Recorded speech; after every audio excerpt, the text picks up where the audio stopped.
ఈ వీడియో ఎగ్జామ్‌కి ముందు తప్పకుండా చూడండి. హరిశ్చంద్ర కొండలు ఏ రాష్ట్రంలో ఉన్నాయి? నీలగిరి కొండల్లో ఎత్తైన శిఖరమేది? వింధ్య, సత్పుర పర్వతాల మధ్య ప్రవహించే నది ఏది? ఇలాంటి ఇంట్రెస్టింగ్ 100 క్వెషన్స్ ఈ వీడియోలో డిస్కస్ చేద్దాం. ఓపికతో పూర్తిగా చూసి మరిన్ని వీడియోస్ కోసం ఒక లైక్ ఏసుకొని సబ్స్క్రైబ్ చేయండి. క్రింది వాటిలో ట్రిపియన్ నైసర్గిక స్వరూపంగా దేన్ని అభివర్ణిస్తారు? పశ్చిమ కనుమలను అభివర్ణిస్తారు. హరిశ్చంద్ర కొండలు ఏ రాష్ట్రంలో ఉన్నాయి? మహారాష్ట్రలో హరిశ్చంద్ర కొండలు ఉన్నాయి. నీలగిరి కొండల్లో ఎత్తైన శిఖరం ఏది? దొడబెట్ట ఎత్తైన శిఖరంగా చెప్పవచ్చు. పశ్చిమ కనుమలకు సంబంధించి క్రింది వాటిలో సరికానిది ఏది? తూర్పు కనుమలతో పోలిస్తే వీటి ఎత్తు తక్కువ. ఇది సరికాని జత. జీవ వైవిధ్య ప్రాంతమైన సైలెంట్ వ్యాలీ ఏ రాష్ట్రంలో ఉంది? కేరళ రాష్ట్రంలో సైలెంట్ వ్యాలీ ఉంది. దక్షిణ భారతదేశంలో అత్యంత ఎత్తైన రాష్ట్రం ఏది? కర్ణాటక రాష్ట్రం దక్షిణ భారతదేశంలో అత్యంత ఎత్తైన రాష్ట్రంగా చెప్పవచ్చు. దిల్వారా దేవాలయం ఏ పర్వతాల్లో ఉంది? ఆరవళి పర్వతాల్లో దిల్వారా దేవాలయం ఉంది. పశ్చిమ కనుమల్లో ద్వీపకల్ప పీఠభూమిలో అతి ఎత్తైన శిఖరం ఏది? అనైముడి అతి ఎత్తైన శిఖరం. అనైముడి శిఖరం ఏ రాష్ట్రంలో ఉంది? కేరళ రాష్ట్రంలో ఉంది. పర్వతాలు, ఎత్తైన శిఖరాలకు సంబంధించి కింది వాటిలో సరికాని జత ఏది? రాజమహల్ కొండలు, సారామతి. ఇది సరికాని జత. సత్పుర శ్రేణులు ఏ నదుల మధ్య విస్తరించి ఉన్నాయి?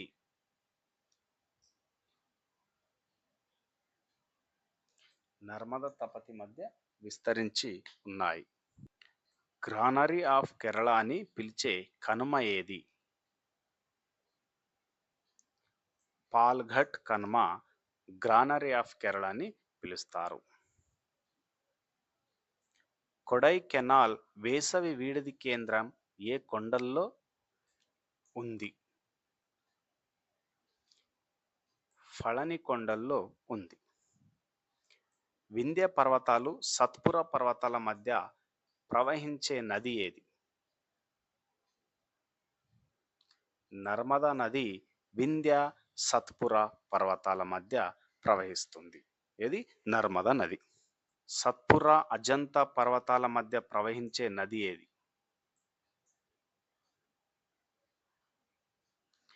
తపతి నది. మౌంట్ అబు వేసవి వీడిది కేంద్రం ఏ పర్వతాల్లో ఉంది?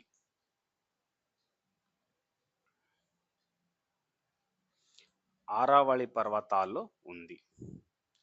రూఫ్ ఆఫ్ ది సౌత్ అని ఏ రాష్ట్రాన్ని పిలుస్తారు?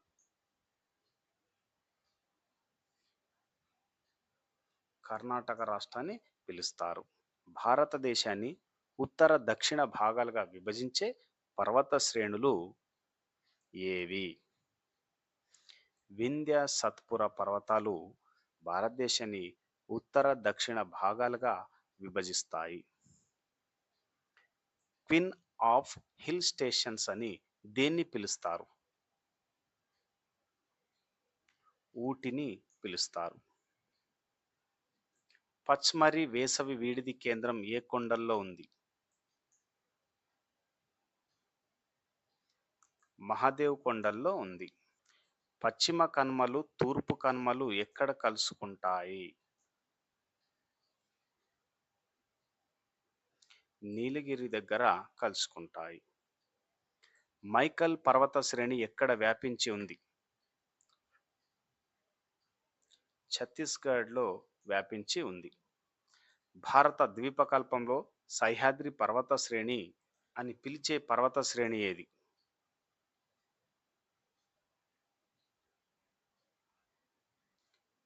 పశ్చిమ కనుమలు. శవరాయ్ పర్వతాలు ఏ రాష్ట్రంలో విస్తరించి ఉన్నాయి?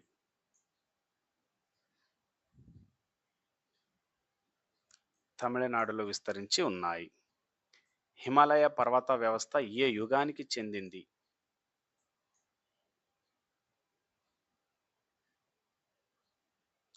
టెర్షియరీ యుగానికి చెందింది. ఉత్కళ మైదానంలో ఉన్న ప్రముఖ డెల్టా ఏది? మహానది. 28ది జతపరచండి. ఇక్కడ తీరం ఇచ్చిండు, ఇక్కడ రాష్ట్రం ఇచ్చిండు. 4ది దీనికి ఆన్సర్ 1C, సర్కార్ తీరం, ఆంధ్రప్రదేశ్. వంగ తీరం, పశ్చిమ బెంగాల్. కోరమండల్ తీరం, తమిళనాడు. ఉత్కళ తీరం, ఒడిస్సా. ఇది దీనికి ఆన్సర్. దివైర్, దేశూరి, పిప్లిఘాట్ తదితర కనుమలు ఏ పర్వత శ్రేణుల్లో ఉన్నాయి? ఆరావళి పర్వతంలో ఉన్నాయి. ఆరావళి పర్వత శ్రేణుల్లో ఉన్నాయి. థాల్ఘట్, బోర్ఘట్, పాల్ఘట్ తదితర కనుమలు ఏ పర్వతాల్లో ఉన్నాయి? పశ్చిమ కనుమల్లో ఉన్నాయి. కల్సుభాయ్ శిఖరం ఏ రాష్ట్రంలో ఉంది? మహారాష్ట్రలో ఉంది.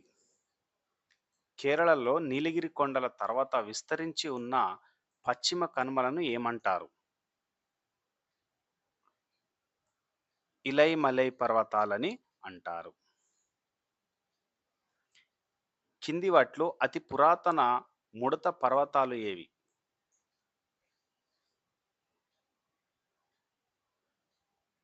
ఆరావళి పర్వతాలు అతి పురాతన ముడత పర్వతాలు. గౌరీశంకర్ శిఖరం ఏ పర్వతాల్లో ఉంది? హిమాలయ పర్వతాల్లో గౌరీశంకర్ శిఖరం ఉంది. భారతదేశంలో ఎత్తైన జోగ్ జొరసొప్ప జలపాతం ఏ నదిపై ఉంది?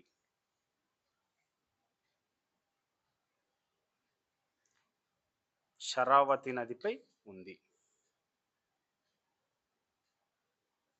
తూర్పు కనుమలు ఏ శిలాలతో ఏర్పడ్డాయి? ఖొండాలైట్, చార్నోకైట్ శిలలతో ఏర్పడ్డాయి. కింది వాటిలో సరికాని జత ఏది అని అడిగింది ఇక్కడ. గంగా సాగర్ బీచ్ గుజరాత్ అని సరికాని జతగా గుర్తించవచ్చు. మెరీనా బీచ్ తమిళనాడు కరెక్టే. మరి కోవలం బీచ్ కేరళ కరెక్టే. మైపాడ్ బీచ్ ఆంధ్రప్రదేశ్, ఈ 3 కూడా కరెక్టే. గంగా సాగర్ బీచ్ గుజరాత్ అనేది తప్పు ఇవ్వడం జరిగింది. క్రింది వాటిలో తమిళనాడుకు చెందని కొండలు ఏవి? చెందని కొండలు అన్నాడు ఇక్కడ. మైకాల పర్వతాలు తమిళనాడుకు చెందని కొండలు. కేరళలోని తీరాన్ని ఏమంటారు?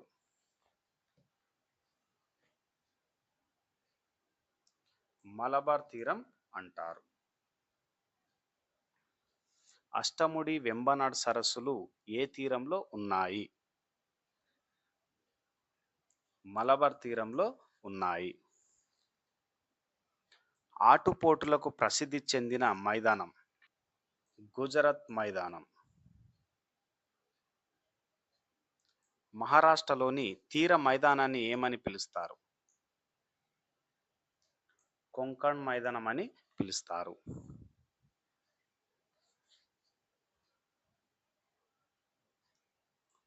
లూగున్లు, కాయల్స్కు ప్రసిద్ధి చెందిన తీరం ఏది? మలబార్ తీరం. దక్కన్ పీఠభూమికి కొంకణ్ మైదానానికి మధ్య ఉన్న ముఖ్యమైన దారులు ఏవి? బోర్ఘట్, దాల్ఘట్ ముఖ్యమైన దారులు. మహారాష్ట్రలో అతి ఎత్తైన గిరి విహార స్థలం ఏది? మహాబలేశ్వర్. మలబార్ తీరంలోని వెనుక జలాలను ఏమని పిలుస్తారు?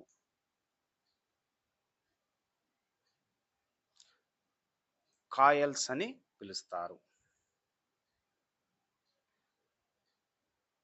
కళింగ తీర మైదానం ఏ రాష్ట్రంలో విస్తరించి ఉంది?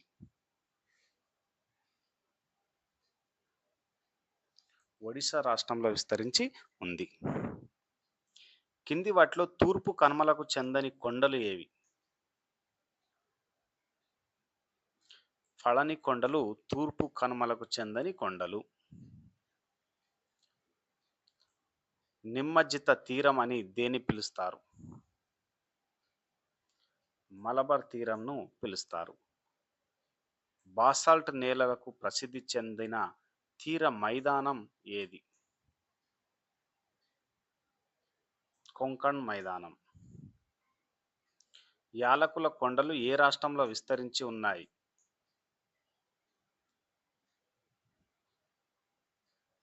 కేరళ రాష్ట్రంలో విస్తరించి ఉన్నాయి. ప్రతి కూడా చాలా ఇంపార్టెంట్. అన్ని ఎగ్జామ్లలో వస్తున్నాయి ఇలాంటి క్వశ్చన్సే. జాగ్రత్తగా గమనించాలి. దేని లైట్గా తీసుకోవద్దు. పశ్చిమ కనుమలు నీలగిరి కొండలను ఏ ప్రాంతంలో కలుస్తాయి?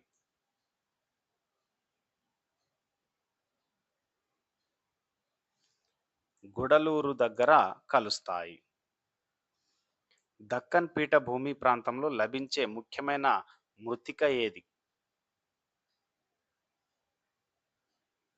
నల్లరేగడి మృత్తికలు. ఎర్ర మృత్తికల్లో ఏ మూలకం ఉండడం వల్ల అవి ఎరుపు రంగులో కనిపిస్తాయి? ఐరన్ ఆక్సైడ్ ఉండడం వల్ల ఎర్ర మట్టి ఎరుపు రంగులో కనిపిస్తుంది. రూపాంతర ప్రాప్తి శిలలు శైథిల్యం చెందడం వల్ల ఏర్పడే మృత్తికలు ఏవి? ఎర్ర మృత్తికలు. నదీ లోయకు దూరంగా ఉండే పురాతన సారవంతమైన నేలలను ఏమని పిలుస్తారు? భంగర్ అని పిలుస్తారు. భంగర్ మట్టి. పత్తి పంటకు ప్రసిద్ధి చెందిన మృత్తికలు ఏవి? నల్లరేగడి మృత్తికలు పత్తి పంటకు ప్రసిద్ధి చెందింది. లాటరైట్ మృత్తికలకు సంబంధించి కింది వాటిలో సరైన వాక్యం ఏది?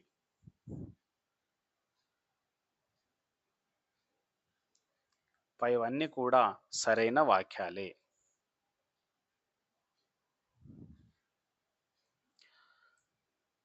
బసాల్ట్ శిల విచ్ఛిన్నం చెందడం వల్ల ఏర్పడిన నేలలు ఏవి? నల్లరేగడి నేలలు. భారతదేశంలోని నల్లరేగడి భూమి ఏ సముదాయానికి చెందింది?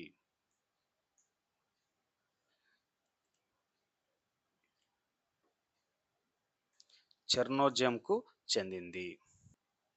భారతదేశ ధాన్యాగారాలు అని ఏ నేలలను పిలుస్తారు?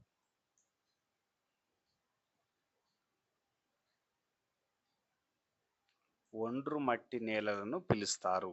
ఏదైతే నదీ ప్రాంతంలో నీటి ప్రవాహానికి కొట్టుకొని వస్తుందో స్మూత్గా ఉంటుందో మట్టి, దాన్ని ఒండ్రు మట్టి అంటారు. ఇది అత్యంత లవణాలు కలిగినటువంటి మట్టి. పంటలు సమృద్ధిగా పండడం చేత దీన్ని ధాన్యాగారాలు అని నేలలు అని పిలుస్తారు. ధాన్యాగారాలు నేలలని పిలుస్తారు. ఎర్ర మృత్తికలకు సంబంధించి కింది వాటిలో సరైన వాక్యాలు ఏవి? ఏబిసి సరైన వాక్యాలు. ఈ మృత్తికల్లో పొటాషియం, మెగ్నీషియం, ఐరన్ ఆక్సైడ్ లాంటి మూలకాలు అధికంగా ఉంటాయి. ఇది కరెక్టే. అదేవిధంగా ఇవి గాలి పారేటట్లుగా ఉంటాయి. ఇది కూడా కరెక్టే. మరి సి కూడా కరెక్టే. ఇక్కడ మళ్ళీ ఏ ఇచ్చిండు, ఇది తప్పుగా ప్రింట్ అయింది కాబట్టి దీన్ని గమనించాలి మీరు. ఆన్సర్ వచ్చేసి ఏబిసి.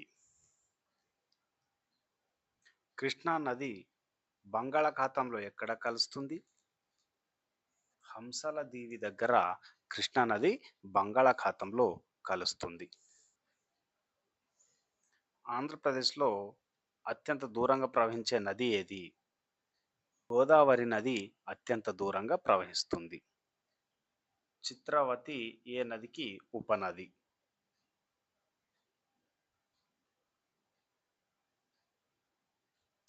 పెన్నా నదికి చిత్రావతి ఉపనది. మరి అదేవిధంగా కృష్ణా నది ఉపనదులన్నిట్లో పెద్దది. కృష్ణా నది ఉపనదులన్నిట్లో పెద్దది. తుంగభద్ర అనేది కృష్ణా నది ఉపనదుల్లో పెద్దది. పెన్నా నది మన రాష్ట్రంలోని ఏ జిల్లాలో ప్రవహిస్తుంది? అంటే మన రాష్ట్రం అంటే ఆంధ్ర రాష్ట్రం.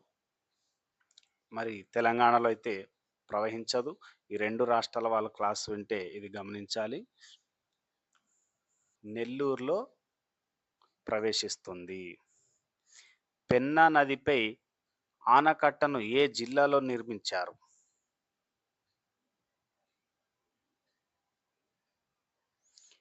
నెల్లూరులో నిర్మించారు. నిజాం సాగర్ ప్రాజెక్టు ఏ నదిపైన నిర్మించారు? మంజీరా నదిపైన నిజాం సాగర్ ప్రాజెక్టు నిర్మించారు. ఇది తెలంగాణలో ఉంది. ఆంధ్రప్రదేశ్ అడవుల వైశాల్యం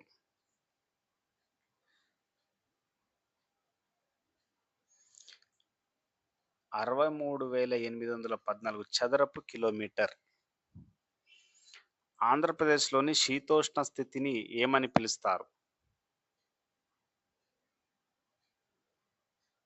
అయాన రేఖ ఋతుపవన శీతోష్ణ స్థితి అని పిలుస్తారు. వేసవి వీడిది కేంద్రమైన హార్స్లీ హిల్స్ ఏ జిల్లాలో ఉన్నాయి?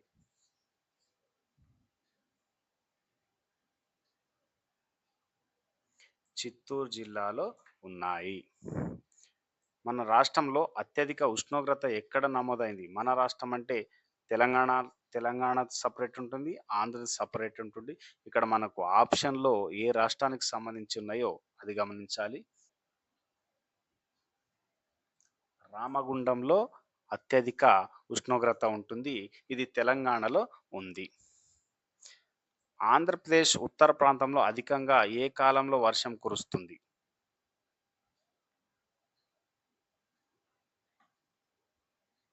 నైరుతి ఋతుపవన కాలంలో కురుస్తుంది.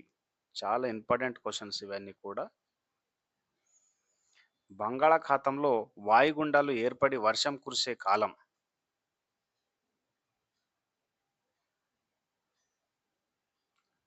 ఈశాన్య ఋతుపవన కాలం. ఎన్ఆర్ఎస్ఏ అంటే ఏమిటి? ఎన్ఆర్ఎస్ఏను విస్తరించండి అని మనకు ఎగ్జామ్లలో వస్తుంది. National remote sensing agency. National remote sensing agency. National remote sensing agency అత్యంత అధిక అటవీ ప్రాంతం గల జిల్లా ఏది?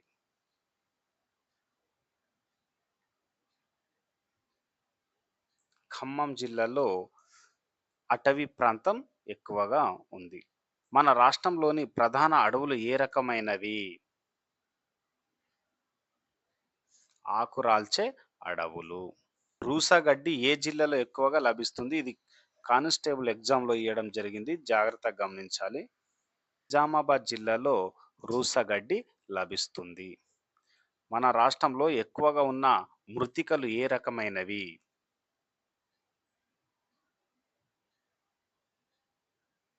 ఎర్ర మృత్తికలు. నల్లరేగడి మృత్తికల్లో ముఖ్యమైన పంట? పత్తి చాలా ముఖ్యమైనది. రిపీటెడ్‌గా వచ్చినాయి క్వెషన్స్.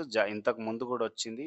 ఎందుకనంటే ఇవన్నీ కూడా ప్రీవియస్ క్వెషన్స్ కాబట్టి ఇక్కడ కూడా రిపీట్ అయింది.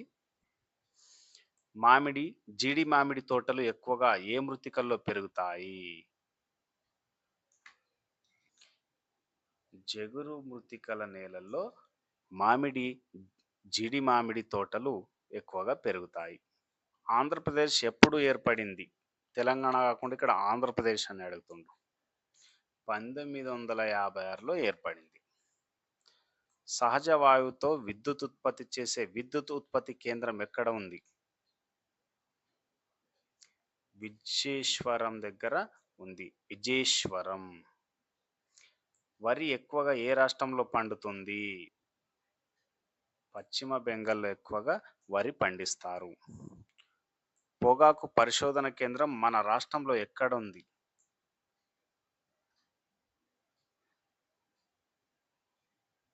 రాజమండ్రిలో ఉంది. ఆంధ్రప్రదేశ్‌లోని రాజమండ్రిలో ఉంది. పత్తి పరిశోధన కేంద్రం ఎక్కడ ఉంది?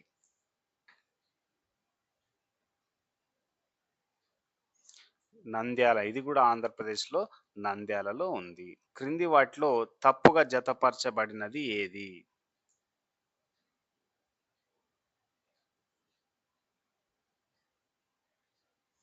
సీతాఫలాలు అధికంగా పండే జిల్లా కర్నూలు. ఇది తప్పుగా జతపరిచిండు.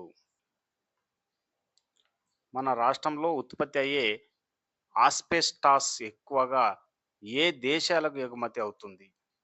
బెల్జియం, జపాన్‌కు ఎగుమతి అవుతుంది. మైకా నిక్షేపాలకు ప్రసిద్ధి చెందిన ప్రాంతం ఏది? గూడూరు. నెల్లూరు ప్రాంతంలోని గూడూరు మైకా నిక్షేపాలకు ప్రసిద్ధి చెందింది. భారతదేశంలో మొట్టమొదటి బంగారు గనిని ఏ రాష్ట్రంలో కనుగొన్నారు?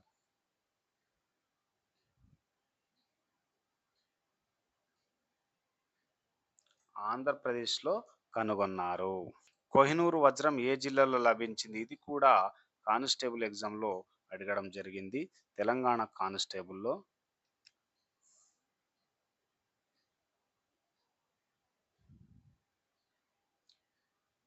గుంటూరు జిల్లాలో లభించింది. బాక్సైట్ నిల్వలకు ప్రసిద్ధి చెందిన జిల్లా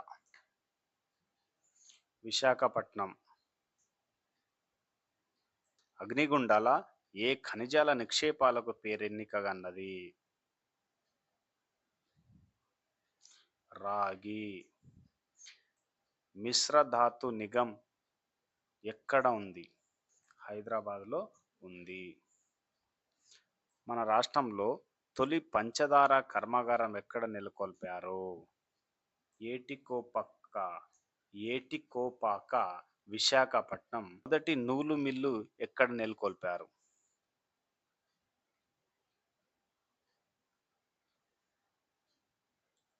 పందాలపాక. ఇది కూడా ఆంధ్రప్రదేశే. లేసుల పరిశ్రమకు పేరు పొందిన పట్టణం? పాలకొల్లు. లేసుల పరిశ్రమకు పేరెన్నికగన్నది. 2001 జనాభా లెక్క ప్రకారం అత్యధిక జనాభా ఉండే జిల్లా ఏది? తూర్పుగోదావరి జిల్లాలో అత్యధిక జనాభా ఉంది. ఎప్పుడు? 2001 జనాభా లెక్కల ప్రకారం ఉమ్మడి రాష్ట్రంలో. చివరి ప్రశ్న, దీనికి సమాధానం కామెంట్లో తెలియచేయండి. అత్యల్ప జనసాంద్రత ఉండే జిల్లా? నిజామాబాద్, విజయనగరం, మహబూబ్ నగర్, ఆదిలాబాద్. దీని ఆన్సర్ తెలిస్తే కామెంట్ చేయండి. ఈ వీడియో కనుక నచ్చితే ఒక లైక్ వేసుకొని సబ్స్క్రైబ్ చేసేయండి. Thank you.